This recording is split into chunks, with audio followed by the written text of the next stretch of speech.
अस्सलाम वालेकुम स्टूडेंट्स। हम एल्गोरिदम की बात करते हुए बेसिकली एल्गोरिदम के अंदर एल्गोरिदम की एफिशिएंसी की बात कर रहे थे कि कौन सा एल्गोरिदम या कौन सा प्रोग्राम एफिशिएंट कहलाता है। उस पर जब हमने बात की तो हमने एल्गोरिदम की प्रॉपर्टीज़ से स्टार्ट किया एंड देन हमने एफिशिएंसी की बात की कि एफिशिएंसी स्पेस और टाइम पे डिपेंड करती है। और जितना भी कोई एक प्रोग्राम जितनी भी स्पेस और टाइम लेता है वो उसकी कॉस्ट कहलाती है कि उसने कितनी कॉस्ट कंज्यूम की। फिर क्वेश्चन हमारे सामने आया कि हमारे पास क्या बेटर है कि प्रोग्राम इजी होना चाहिए, कोड एंड डिबग करना आसान होना चाहिए, या फिर उसका रिसोर्स जो वो यूज़ कर रहा है उसका यूज़ वो एफिशिएंट होना चाहिए, या फिर तेज़ से चलना चाहिए। तो फिर हम इसका आंसर देने के लिए हमने एफिशिएंसी मेजर करने के लिए देखा कि हम यही देखते हैं कि कोई प्रोग्राम कितना टाइम लेता है कंप्लीट होने के लिए, कितनी मेमोरी कंज्यूम करता है, ठीक है। और उसी को मेजर करते हुए हमने अपने पास एक एग्जांपल ली जिसके अंदर हमने देखा कि हम किस तरह से मेजर करेंगे कि कोई भी प्रोग्राम कितना फास्ट चलता है, कितना टाइम या कितनी स्पेस लेता है। उसको मेजर करने के लिए हमने ये एक प्रोग्राम लिया था सिंपल, और इसमें हमने इसके स्टेप्स को नंबर्ड किया था कि इसके अंदर टोटल कितने स्टेप्स हैं। टोटल 8 स्टेप्स हैं और हर स्टेप कितनी दफ़ा चलेगा हमने वो भी सेपरेट किया। कुछ स्टेप्स जो हैं वो यूनिट ऑपरेशंस हैं, यानी सिंगल टाइम वंस चलेंगे, जैसे कि 1, 2 एंड 8। और बाकी जो हमारे पास 3, 4, 5, 6 एंड 7 वाले स्टेप्स हैं ये हमारे पास n टाइम्स चलेंगे। दैट इज़ वाई हमारे पास इसका टोटल टाइम जो निकलता है 5n+3 निकलता है। अच्छा, ये तो है कि हम बेसिकली ये चेक कर रहे हैं कि कोई भी एक एल्गोरिदम या कोई भी एक प्रोग्राम जो है उसकी एफिशिएंसी को मेजर करने के लिए हम ये चेक करते हैं कि वो कितना टाइम और कितनी स्पेस लेता है। अब वो कितना टाइम लेता है उसको मेजर करने के लिए हमने देखा कि उसके अंदर टोटल कितनी स्टेप्स हैं, स्टेप्स ऑफ ऑपरेशंस हैं, और उनमें से कौन से स्टेप्स कितनी दफ़ा रिपीट होते हैं। उसकी बेस पे हमने उसका एक टाइम कैलकुलेट कर लिया कि इतनी देर, इतना टाइम जो है ना ये प्रोग्राम लेगा। लाइक टोटल ये वाला प्रोग्राम जो हमारे सामने है इस वक्त, शाम का प्रोग्राम, ये 5n+3 टाइम लेगा। अब इस 5n+3 को अगर हम कॉम्प्लेक्सिटी फंक्शन के लिहाज से देखें तो it would be f(n) = 5n+3।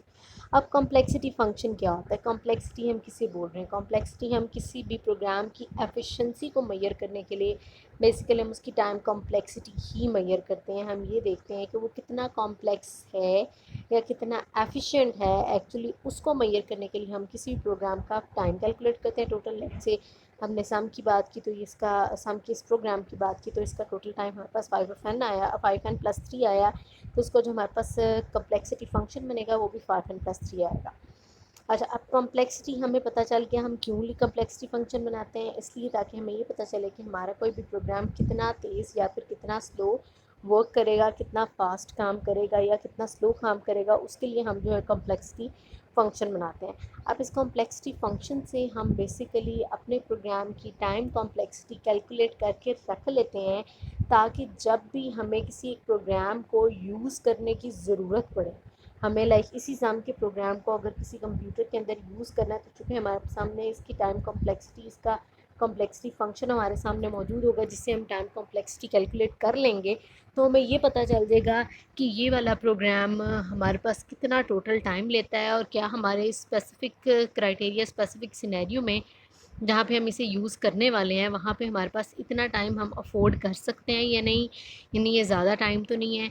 तो अगर हमें पहले से पता होगा कि कोई भी प्रोग्राम कितना टाइम लेता है या क्या उसकी कॉम्प्लेक्सिटी है, कितनी या क्या उसकी एफ़िशिएंसी है, तो तब उसका यूज़ हम ध्यान से कर सकेंगे, सोच समझ के कर सकेंगे। लेकिन अगर हम एक प्रोग्राम बनाते हैं और हम उसको ऐसे ही कंप्यूटर में इम्प्लीमेंट कर देते हैं बिना जाने कि वो कितना टाइम लेगा या क्या उसकी कॉम्प्लेक्सिटी होगी, क्या उसकी एफ़िशिएंसी होगी, तो वो तो जब वो परफ़ॉर्म होगा, वर्किंग होगी, जो रिस्पॉन्स हमें मिलेगा उसकी बेस पे ही हम डिसाइड कर सकेंगे कि हमारे पास जो प्रोग्राम हमने बनाया है वो एफ़िशिएंट है या नहीं। लेकिन हमारे पास चूँकि बहुत से ऐसे वेल डिफाइंड फंक्शंस हैं, प्रोग्राम्स हैं जिनका कोई स्पेसिफिक काम है, कोई सर्चिंग के लिए यूज़ होते हैं, कोई सॉर्टिंग के लिए, कोई एडिशन के लिए, सब्ट्रैक्शन के लिए, up to so on different purposes के लिए हम कुछ प्रोग्राम्स जब बना लेते हैं तो हम अगर पहले से उसकी एफिशिएंसी कैलकुलेट कर लें, यानी हम उसकी टाइम कॉम्प्लेक्सिटी या फिर हम उसकी कॉम्प्लेक्सिटी कैलकुलेट कर लें, तो हमें ये जानने में, ये डिसाइड करने में आसानी हो जाएगी कि हमने इस सोल्यूशन को अपने स्पेसिफिक सिनेरियो में, अपने प्रोग्राम के अंदर, अपने कंप्यूटर के अंदर हमने इसे यूज़ करना है, ये हमारे लिए सही है या नहीं। ठीक है जी। और उसके लिए हम आपके प्रोग्राम की नंबर ऑफ़ इंस्ट्रक्शंस जो हैं उसके अंदर जितनी भी उनको हम नोट डाउन करते हैं, लाइक जिस तरह हमने किया, हम उसका टोटल चेक करते हैं कि वो टोटल कितना टाइम लेते हैं, यानी कितनी इटरेशंस एक दफ़ा चलेंगे और कितनी इंस्ट्रक्शंस वंस चलेंगी और कितनी इंस्ट्रक्शंस जो है रिपीटिवली चलेंगी, और उसकी बेस पे हमने इस प्रोग्राम का 5+3 जिस तरह कैलकुलेट किया, इस तरह हम हर प्रोग्राम का कर सकते हैं। जैसे कि हम अपने नेक्स्ट लेक्चर्स में डिफरेंट तरह के जब हम सर्चिंग एंड सॉर्टिंग के एल्गोरिदम्स पढ़ेंगे, तो उसके अंदर हम इसी तरह से जो है कॉम्प्लेक्सिटी फंक्शन बना के टाइम कॉम्प्लेक्सिटी कैलकुलेट किया करेंगे। अब किसी भी प्रोग्राम की कॉम्प्लेक्सिटी चेक करने के लिए हमारे पास 3 तरीके हैं। हम बिग ओ में चेक कर सकते हैं, हम बिग ओमेगा में चेक कर सकते हैं, और हम थीटा में चेक कर सकते हैं। ये जी हमारे पास बिग ओ नोटेशन होती है। हमारे पास एल्गोरिदम की कॉम्प्लेक्सिटी को हम बिग ओ में रिप्रेजेंट कर सकते हैं, हम बिग ओमेगा में रिप्रेजेंट कर सकते हैं अपने प्रोग्राम की टाइम कॉम्प्लेक्सिटी को, या फिर हम थीटा नोटेशन में रिप्रेजेंट कर सकते हैं। अब इन तीनों में फ़र्क क्या है, इन तीनों के फ़र्क को देखते हैं।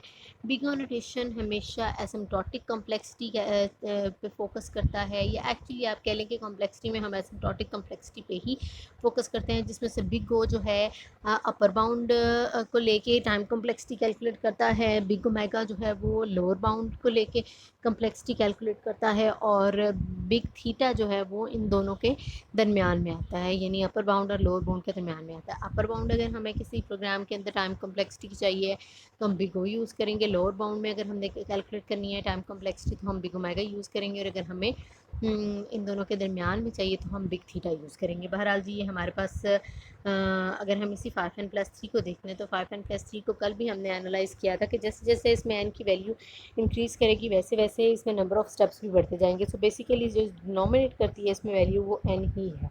तो अगर हम किसी भी प्रोग्राम के अंदर n की बेस पे उसकी टाइम कॉम्प्लेक्सिटी कैलकुलेट करें तो वो एसिम्प्टोटिक कॉम्प्लेक्सिटी कहलाती है, क्योंकि जैसे जैसे n बड़ा होता जाता है वैसे वैसे आपके पास प्रोग्राम का टाइम भी इंक्रीज़ करता जाता है।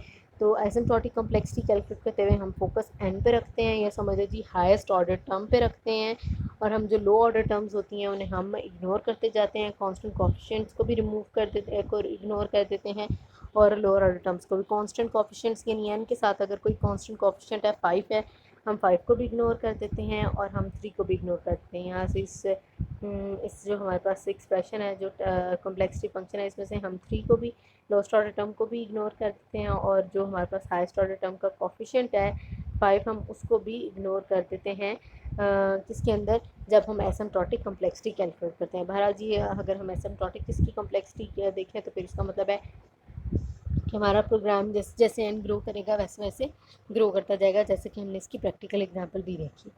कंपेयरिंग फंक्शन हम इसको किस तरह से रिप्रेजेंट करते हैं, हम इसको एफ एन और जी एफ एन की फॉर्म में रिप्रेजेंट करते हैं कि हम बेसिकली हम लिख सकते हैं इस तरह से टाइम कॉम्प्लेक्सिटी को F F one function of N is big of ji of N, यानी अगर हम इसकी बिगो में टाइम कॉम्प्लेक्सिटी रिप्रेजेंट करते हैं तो हम एफ एन को big of ji of N लिखेंगे। ये वही एफ एन है जो हमने 5n+3 बनाया था, उसी एफ एन को हम बिगो में जी ऑफ एन के साथ लिखेंगे, जिसके अंदर से हमारे पास इसको रीड करते हैं f n as order g of n, और f n is big of ji of n if there are constants c and n and not such that for n is greater than or equal to n naught then f1 is less than or equal to cgn, यानी अगर हम कोई constant लेते हैं तो वहाँ पे हमारे पास कांस्टेंट को अगर हम जी के साथ मल्टीप्लाई करते हैं तो f1 उससे छोटा होगा, क्योंकि हम यहाँ पे क्या बात कर रहे हैं, हम यहाँ पे अपर बाउंड की बात कर रहे हैं। यही जब हम बिग ओमेगा में जाएंगे तो हमारे पास f one would be less than और equal to C ji n बनेगा। यहाँ पे आपके पास f one sorry greater than बनेगा, यहाँ पे f n is less than और equal to C ji n, क्योंकि हमारे पास बिग ओ की नोटेशन है। जी ऑफ एन हमारे पास बिग ओ की फॉर्म में अगर हम रिप्रेजेंट करते हैं अपने टाइम कॉम्प्लेक्सिटी को तो जी ऑफ एन बनाएंगे, हम फंक्शन बनाएंगे, उसके साथ कोई भी कॉन्स्टेंट सी मल्टीप्लाई हो रहा है लेकिन वो हमारे लिए कंसीडरेबल नहीं है। लेकिन बिग ओ के अंदर एफ एन हमेशा छोटा होता है, लेस देन या फिर इक्वल होता है किससे, सी जी एन यानी कि टाइम कॉम्प्लेक्सिटी से। बिग ओमेगा के अंदर आप देखेंगे कि यही आपके पास f n would be greater than और equal to C ji n, क्योंकि वहाँ पे हम लोअर बाउंड की बात करते हैं, यहाँ पे हम अपर बाउंड की बात कर रहे हैं, इसलिए F N C G N से छोटा। भरा लिए जी आपके पास बिग ओ को रिप्रेजेंट करने के लिए नोटेशन है, इसकी एक्चुअल इम्प्लीमेंटेशन क्या है वो हम देखते हैं आपकी एग्जाम्पल के साथ। ये बिग ओ नोटेशन है जिसमें हमारे पास कोई भी एक फंक्शन है, कोई भी एक प्रोग्राम है जिसका टी ऑफ एन यानी फंक्शन कॉम्प्लेक्सिटी फंक्शन हमें बना के दिया हुआ है। अब एफ एन की बजाय टी ऑफ एन यानी टाइम की फॉर्म में उसका हमें कॉम्प्लेक्सिटी फंक्शन बना दी है जो कि है 3n²। 3n² में अब क्या डोमिनेट करेगा, ज़ाहिर बात है इसके अंदर n² डोमिनेट करेगा और इसके साथ जो कोफिशिएंट 3 है हम उसको इग्नोर कर सकते हैं। सो बिग ओ में अगर हम बिग ओ टाइम कॉम्प्लेक्सिटी ले रहे हैं यानी अपर बाउंड ले रहे हैं, तो हमारे पास इस टी ऑफ एन की यानी कोई भी एक प्रोग्राम है, अब हमें नहीं पता क्या है, बस हमने आर्बिट्रेरी ले लिया कि T of N is equal to 3n²। तो इसके अंदर अगर हम अपर बाउंड लेंगे तो अपर बाउंड आपके पास क्या बनेगी इसकी, 3n² में से अपर बाउंड इसकी n² बनेगी, यानी कि इस फंक्शन की इस प्रोग्राम की जिसका टाइम 3n² है उसकी बिग ओ में टाइम कॉम्प्लेक्सिटी n² होगी। लेकिन अगर हम इससे भी टाइटेस्ट अपर बाउंड लें यानी हम बिल्कुल एक्सट्रीम वाली अपर बाउंड लें तो आपके पास 3n² की जो बिग ओ में टाइम कॉम्प्लेक्सिटी बनती है वो n³ बनती है, लेकिन ज़्यादा प्रेफरेबल यही है कि हम n² ही इसकी टाइम कॉम्प्लेक्सिटी लें। यानी अपर बाउंड है ना, तो अपर बाउंड में हम n² से भी आगे जा सकते हैं बिग ओ में रिप्रेजेंट करने के लिए, लेकिन बेटर ये है जो इसकी अपर बाउंड बनती है एक्चुअल n² उसी को हम इसकी बिग ओ में टाइम कॉम्प्लेक्सिटी लेते हैं। इसी तरह अगर आपके पास कोई और एग्जांपल है, लेट्स से आपके पास एक एग्जांपल है CSN/2, तो इसके अंदर आपके पास टाइम कॉम्प्लेक्सिटी क्या होगी जी, इसकी time complexity big of N होगी, क्योंकि हमने कहा था एन के साथ जो भी कांस्टेंट्स होते हैं, जो भी कोफिशिएंट्स होते हैं, जो भी आपके पास लोएस्ट ऑर्डर टर्म्स होती हैं उन सबको हम इग्नोर कर देते हैं। तो इसकी टाइम कॉम्प्लेक्सिटी ऐसा फंक्शन जिसका टाइम जो है वो टाइम का फंक्शन CN/2 है उसका बिग ओ में कॉम्प्लेक्सिटी बिग ऑफ एन बनेगी। इसी तरह अगर हम यहाँ पे देखते हैं C1n2 + C2n है तो इसके अंदर time complexity big of n² बनेगी, ठीक है, क्योंकि इसके अंदर हाईएस्ट ऑर्डर टर्म n² है। n 2 है लेकिन सबसे हाईएस्ट ऑर्डर टर्म n² है, इसलिए बिग ओ में ये n² बनेगी। और इसी तरह से अगर आपके पास ये कुछ इस तरह से है, कुछ और एग्जांपल लाइक हम देखते हैं C1n² एंड C2n, अगेन इसमें से आपके पास बिग ओ में टाइम कॉम्प्लेक्सिटी n² बनेगी। बहरहाल जी, हम बिग ओ टाइम कॉम्प्लेक्सिटी के बारे में ही अभी बात करते हैं। हम कहते हैं कि हमारे पास किसी भी प्रोग्राम की एफिशिएंसी मेजर करते हुए 3 केसेस आते हैं, बेस्ट केस, वर्स्ट केस या एवरेज केस। बेस्ट केस ये है कि आपके पास वो प्रोग्राम आपके पास सबसे फास्ट काम करे और जल्दी जल्दी आपको रिप्लाई दे दे। वर्स्ट केस है कि वो सबसे ज़्यादा टाइम ले, बहुत ही ज़्यादा टाइम ले कंप्लीट होने में। मेरा एवरेज केस है कि इंटरमीडिएट सा टाइम ले, ना बहुत ज़्यादा और ना ही बहुत कम। अच्छा, अब बेस्ट वर्स्ट या एवरेज केस किस पे डिपेंड करता है, not all inputs of a given size take the same time to run, ठीक है। हमें ये याद रखना चाहिए कि अगर आप डिफरेंट साइज़ की इनपुट देते हैं तो वो एक जितना टाइम लेंगी एक प्रोग्राम से एग्जीक्यूट होने के लिए। फॉर एग्जांपल आप 10 नंबर को ऐड करते हैं, सम करते हैं, तो उसके लिए आपके पास डिफरेंट टाइम होगा। अगर आप 20 नंबर्स को ऐड करते हैं तो उसके लिए आपके पास डिफरेंट टाइम होगा, and up to so on. Example यहाँ पे सर्च की लेते हैं कि अगर आप एक सीक्वेंस सर्च में से, यानी एक सीक्वेंशियल सर्च है, आप सीक्वेंस 1 बाय 1 आप के को सर्च कर रहे हैं, कह रहे हैं मैं एन टीचर्स की एरे, एन साइज़ की एरे है, उसमें से आप के को सर्च कर रहे हैं, तो आप बेसिकली आप सबसे पहले सर्च करेंगे कि एरे का पहला एलिमेंट तो के नहीं है, फिर आप देखेंगे इसका दूसरा एलिमेंट तो के नहीं है, तीसरा तो नहीं है, चौथा तो नहीं है, आप तो सो ऑन, आप एन एलिमेंट तक जाके देखेंगे कि आपके पास nth वाला एलिमेंट के तो नहीं है। अब अगर तो आपको के पहला एलिमेंट ही मिल गया तो वो आपका पास बेस्ट केस है, क्योंकि आप जिस एलिमेंट को फाइंड आउट कर रहे थे वो एरे के बिल्कुल स्टार्ट में पड़ा हुआ है। अगर स्टार्ट में पड़ा हुआ है तो आपके पास क्या बनेगा, वो बेस्ट केस बनेगा। लेकिन अगर आप के को फाइंड आउट करने के लिए एरे के स्टार्ट इंडेक्स 0 से लेके n तक पहुंच जाते हैं, अब अगर ये n 20,000 या 1 लाख है, 1 लाख एलिमेंट को आप सर्च कर लेते हैं और आपके पास 1 लाख वाला जो आपके पास लास्ट वाला एलिमेंट है, 1 लाख -1 वाला जो आपके पास लास्ट एलिमेंट है वो आपके पास के है, तो आपको पूरी एरे को देखना पड़ेगा, ठीक है। लेकिन अगर आपको के कुछ एलिमेंट्स के बाद लाइक से आप कहेंगे जी 20,000 के बाद आपको के मिल जाता है, तो वो आपके पास एवरेज केस कहलाता है। बेस्ट केस है कि आप के जिसको फाइंड आउट कर रहे हैं वो पहला ही एलिमेंट हो एरे का। वर्स्ट केस है कि जिस एलिमेंट को आप फाइंड आउट कर रहे हैं वो एरे का आखिरी एलिमेंट हो, या फिर एवरेज केस है कि जिस एलिमेंट को आप फाइंड आउट कर रहे हैं वो एरे के अंदर कहीं दरमियान में एग्जिस्ट करता हो, ठीक है। चूँकि ये सीक्वेंशियल सर्च है इसलिए हमने पहले एलिमेंट से शुरू करना है और लास्ट तक सर्च करना है।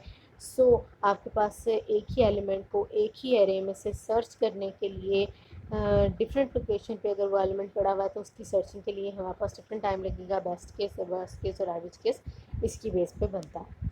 ठीक है। काइंड ऑफ एनालिसिस अगर हम देखें तो वर्स्ट केस के अंदर आपके पास मैक्सिमम टाइम ऑफ एल्गोरिदम जो लेता है, एवरेज केस के अंदर expected time of algorithm, and best case के अंदर बेसिकली आपके पास कह लें जी, समझ लें एक ही सिंगल ही लाइन में या सिंगल ही आइट्रेशन में या सिंगल ही मैच में आपके पास जो काम कंप्लीट हो जाता है, आपका आपका जो है आउटपुट मिल जाता है, तो उसे हम बेस्ट केस बोलते हैं।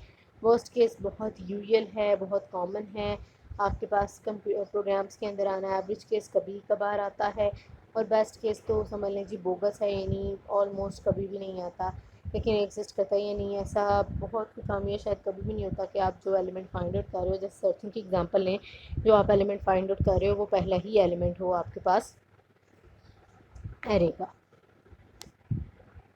नेक्स्ट अगर हम देखते हैं बिग ओ की एग्जांपल्स में, अगर हम यहाँ पे एवरेज केस देखें तो किसी भी एक प्रोग्राम का एवरेज केस लेट्स से अगर CN/2 है, यानी वो n का जो भी साइज़ है उससे आधा टाइम वो लेता है, दैट इज़ वाई हमने इसको CSN/2 लिखा। CS क्या है, कोई भी कांस्टेंट है, n/2 हमने इसलिए लिखा कि n जो भी आपके पास इनपुट का साइज़ है उससे आधा टाइम अगर लगता है तो आपके पास यहाँ पे टाइम फिर बनेगा CSN/2।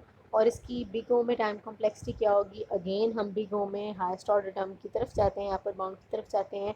So big of N इसकी टाइम कॉम्प्लेक्सिटी बनेगी, जिसमें से हम कोफिशिएंट्स को और लो ऑर्डर टर्म को इग्नोर कर देंगे। लेकिन अगर यही एग्जांपल सर्चिंग की हम देखते हैं एवरेज केस में, तो एवरेज केस में ये तो हमने पहले देखा ना, आपके पास एवरेज कॉस्ट देखी तो वो आपके पास CN/2 है। लेकिन अगर आपके पास एवरेज केस आपका कुछ इस तरह से बनता है, लाइक अब आपने इसको इम्प्लीमेंट करके देखा, या एवरेज केस आपके पास कुछ ये बन रहा है C1n² + C2n, तो इस टाइम के अंदर जिसके अंदर C1n2 + C2n है, इसके अंदर हाइस्ट ऑर्डर टर्म चुके हैं n2 है, अपर बाउंड n2 है। सो इस टाइम की, इस प्रोग्राम के फंक्शन ऑफ टाइम की जो कॉम्प्लेक्सिटी बनेगी बिग ओ में, वो होगी हाईएस्ट ऑर्डर टर्म यानी n² बिग ऑफ n²। और अगर आपके पास TFNC है, कांस्टेंट है, तो फिर उसकी बिग ओ में टाइम कॉम्प्लेक्सिटी 1 होगी। यानी देखिए कांस्टेंट है ना, कोई टाइम ले ही नहीं रहा। बेस्ट केस ये बेस्ट केस ही होगा ना, जिसमें आप कह लें जी पहले मैच पहली इटरेशन पे ही आपको मिल गया है आपका केस जिसे आप फाइंड आउट कर रहे थे, सर्च कर रहे थे। सो बेसिकली वो बिग ओ ऑफ 1 टाइम लेगा। कॉमन मिसअंडरस्टैंडिंग ये है कि best case for my algorithm is n = 1 because that is the fastest. ऐसा कुछ भी नहीं है कि अगर आप कहते हैं कि आपके पास एरे के अंदर सिर्फ एक ही एलिमेंट है तो वही बेस्ट केस होगा, ऐसा नहीं है। बल्कि ये डिपेंड करता है कि आप सर्च किस एलिमेंट को कर रहे हो, वो किस लोकेशन पे, और आपके n का साइज़ क्या है। बिग ओ बेसिकली जैसे जैसे n इन्फिनिटी की तरफ मूव करता है, वैसे वैसे बिग ओ रेफर्स करता है ग्रोथ रेट को, यानी जैसे जैसे ग्रोथ रेट बढ़ता है वैसे वैसे big O time complexity calculate होती जाती है। Best case is defined as which input of size n is the cheapest among all inputs of size n। Big omega क्या है जी, बिग ओमेगा आपके पास किसी भी टी ऑफ एन के, यानी किसी भी फंक्शन टाइम के फंक्शन के लिए नॉन नेगेटिवली वैल्यूड फंक्शन है। T of N is in the set big omega g of n if there exist two positive constants c and n dash and not such that t of n is greater than or equal to cgn। ठीक है, again यहाँ पे आप t of n की जगह f of n भी लिख सकते हैं। पहले ही मैंने आपको कहा था कि अगर हम f of n less than equal to cgn करते हैं तो आपके पास वो बनता है G big O time complexity, क्योंकि वो अपर बाउंड है। लेकिन अगर आप एफ ऑफ एन या फिर टी ऑफ एन दोनों ही लिखे जा सकते हैं, एफ ऑफ एन या फिर T of N is greater than equal to C ji N लिखते हैं, यानी लोअर बाउंड लिखते हैं, तो आपकी ये आपका एक्सप्रेशन किसको रिप्रेजेंट करता है, आपका ये वाला एक्सप्रेशन रिप्रेजेंट करता है बिग ओमेगा टाइम कॉम्प्लेक्सिटी को। ये बिग ओमेगा टाइम कॉम्प्लेक्सिटी है। बिग ओ टाइम कॉम्प्लेक्सिटी में आपके पास एफ एन या t of N is less than c ji n, जबकि बिग ओमेगा में आपके पास t of N is greater than equal to C ji n. ये नोटेशंस आपने याद रखनी है, ठीक है। और बिग ओमेगा को रिप्रेजेंट करने के लिए ओमेगा का साइन यूज़ होता है। ये कैलकुलेट कैसे होती है, ये लोअर बाउंड होती है। लाइक आपके पास C1n2 और C2n है, तो इसके अंदर आपके पास अगर आप इसकी टाइम फंक्शन ऑफ टाइम को अगर आप बिग ओमेगा टाइम कॉम्प्लेक्सिटी में कन्वर्ट करते हैं तो यहाँ पे भी आपके पास ये n² ही आएगा। We want the greatest lower bound. अच्छा, अब आपके माइंड में क्वेश्चन आ रहा होगा कि फिर अगर लोअर बाउंड है तो आपको C1n² और C2n में से n लेना चाहिए था एज अ टाइम कॉम्प्लेक्सिटी। नहीं, हम n नहीं ले सकते। हम n इसलिए नहीं ले सकते क्योंकि इसके अंदर n से भी एक highest order term n² exist करती है, और प्रोग्राम की ग्रोथ यानी एफिशिएंसी एन पे कभी भी डिपेंड नहीं कर सकती, एन स्क्वेयर पे डिपेंड करती है। सो इसकी लोअर बाउंड भी आपके पास एन स्क्वेयर ही बनती है, इसलिए बिग ओमेगा में भी इसकी टाइम कॉम्प्लेक्सिटी एन स्क्वेयर ही होगी। बिग थीटा जो है big O and big omega के दरमियान रोटेशन है, यानी ऐसा फंक्शन, ऐसा टाइम का फंक्शन जो कि ग्रेटर दैन और इक्वल टू है सी जी एन से और लेस दैन और इक्वल टू है सी जी एन से, यानी वो बिग ओ से छोटा और बिग ओमेगा से बड़ा है। उस पॉइंट पर जो टाइम कॉम्प्लेक्सिटी कैलकुलेट होती है उसे हम थीटा टाइम कॉम्प्लेक्सिटी कहते हैं। कॉमन मिसअंडरस्टैंडिंग है कि हमें कन्फ्यूजन होती है वर्स्ट केस की अपर बाउंड के साथ के वर्स्ट केस हमेशा अपर बाउंड होता है, ऐसा कुछ नहीं है।